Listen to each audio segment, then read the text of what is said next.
never have the sacred stone. Oh, this you crazy mother.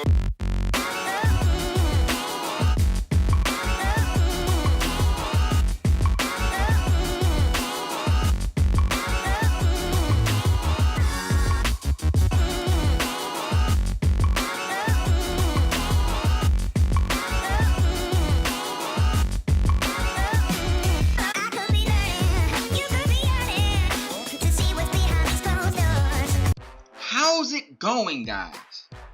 Man, am I glad to see you. No, let me stop. Alright, guys, welcome back to Baller's Basement. Alright, we have another rumor report. It seems that ever since the NBA Finals ended, these rumors have been going crazy. He's going to the Cavs. He's going to the Cavs. He's going here. He's going there. He's going to the Warriors. Now, today, we're here to talk about something not Warriors and Cavs related, which is great. Which is a nice change-up. It was a little too much for me, okay? So today we're talking about the rumor. Look, Chris Paul, CP3, the man himself, he's a free agent, okay? Many people think he's going to re-sign with the Clippers for the max, a lot of money. Who wouldn't? But Chris Paul said that, his main objective is to win. And there's rumors that he might entertain going to the San Antonio Spurs and teaming up with Kawhi Leonard, LaMarcus Aldridge, and adding him to that would essentially make a big three. And what impact would that have on the Spurs? Would they be better? What impact would that have on the West? Could they challenge Golden State and potentially make it to the finals? We don't know. Or do we? Hey, listen, we're here to talk about it right now, so you're going to find out. Chris, what do you think about all this? Do you think Chris Paul to the Spurs is a good thing for the Spurs? Will it make the West more interesting? Would they stand a chance against the Golden State with Chris Paul? To answer your first question, do I think Chris Paul to the Spurs is a good move for the Spurs? Absolutely. Yes. Do I think, your second question, do I think they'll have more of a chance in the West? No. Really? And I don't remember your third question, but what I do know is that Chris Paul is shooting his best three-point percentage, so that can definitely help the Spurs. I think that I think that Chris Paul is still a great point guard. He still distributes the ball with the best of them. But the reason why I don't say it'll help really is because the fact that the Spurs are most of their best players are getting old in age. Chris Paul is a ball dominant player, and I don't think that'll run well with the Greg Pop system, because you really think if you go back in history to the Greg Pop system, there's of course players with the ball in their hands most of the game, but that ball movement is amazing on the Spurs, and I don't think that Kawhi is going to thrive not being able to have the ball swinging around and, him getting the last touch and then, being able to do something with it. I think that Chris Paul will still be more concerned about, getting his assist, getting his points rather than, trying to make the team better. I disagree with that, but continue. I think that, it's a great move for the Spurs in terms of filling in that point guard position. But I do have my doubts on them being able to compete with the Spurs. Granted, I do think the Spurs was gonna beat the Warriors in Game 1 of the Western Conference Final. I disagree with Chris Paul being more concerned about his assists and his stats over team success. Chris Paul is all about winning. He wants to win.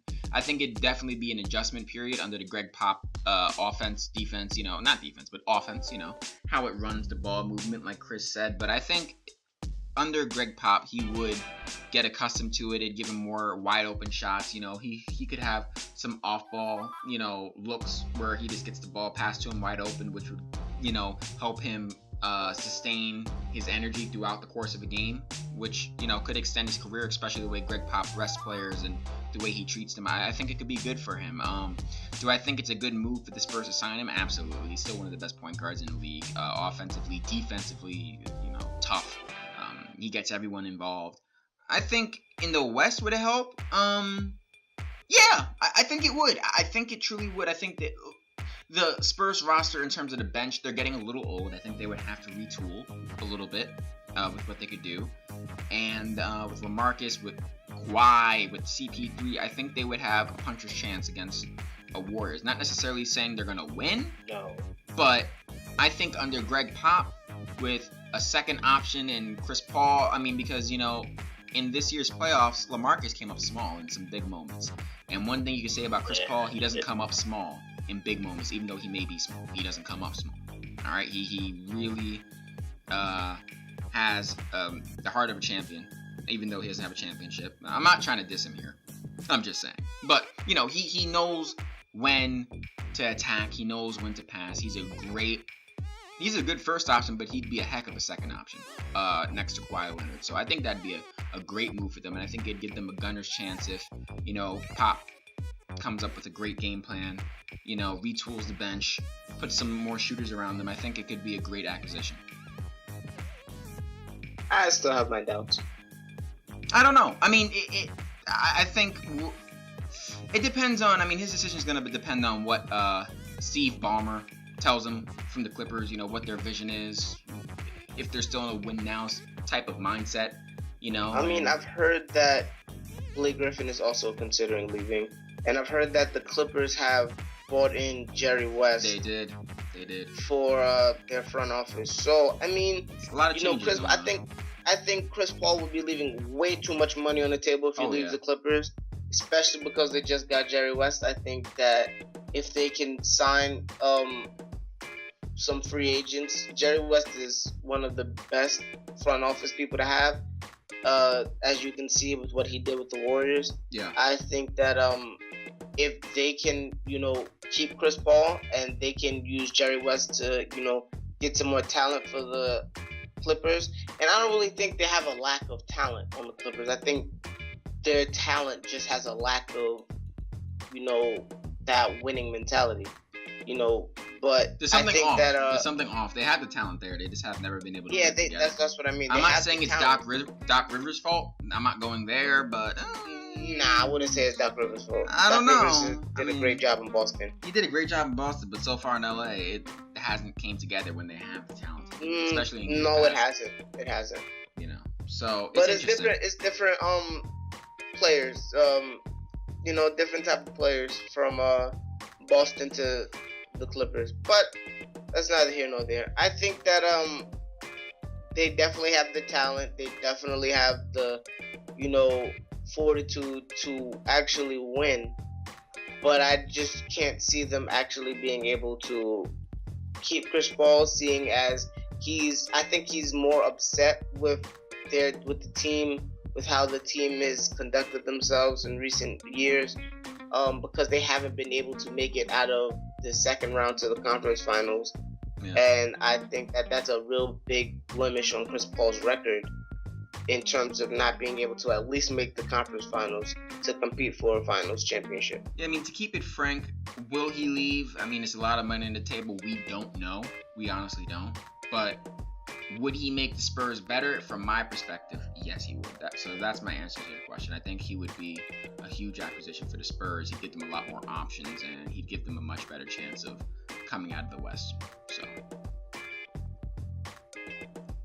I mean, I think my thing is if he leaves the Clippers, Blake Griffin is more than likely going to leave. DeAndre Jordan probably leave once his contract is up, which I think is within 2 years. So I'm pretty sure you can just consider the Clippers, you know, right back to their old ways. So I think that that's definitely problematic for the Clippers. I think they need to do whatever they can to keep him there. I mean, I don't think it'd be too hard with the amount of money they're offering him. It just depends on if he's like, hey, what's their pitch? If he truly believes, hey, you know what, if I stay here, I could win, and I could make a significant amount of money compared to if I were to leave.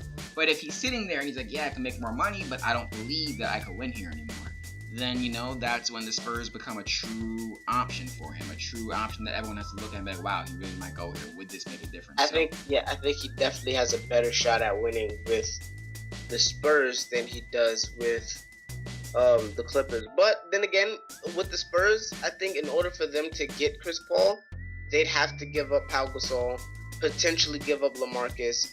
So there are they would have to make some serious moves and kind of desecrate their team in order to get Chris Paul, which can leave them vulnerable to being beaten by the Warriors again. Yeah. So I think that it's kind of a issue for them to be able to afford him, because unless he signs for cheap, which I'm not 100% sure that he would do. I mean, this is an ongoing development that we're going to keep an eye on, and we're going to keep, reporting to you guys. But that's our opinion on what we know right now.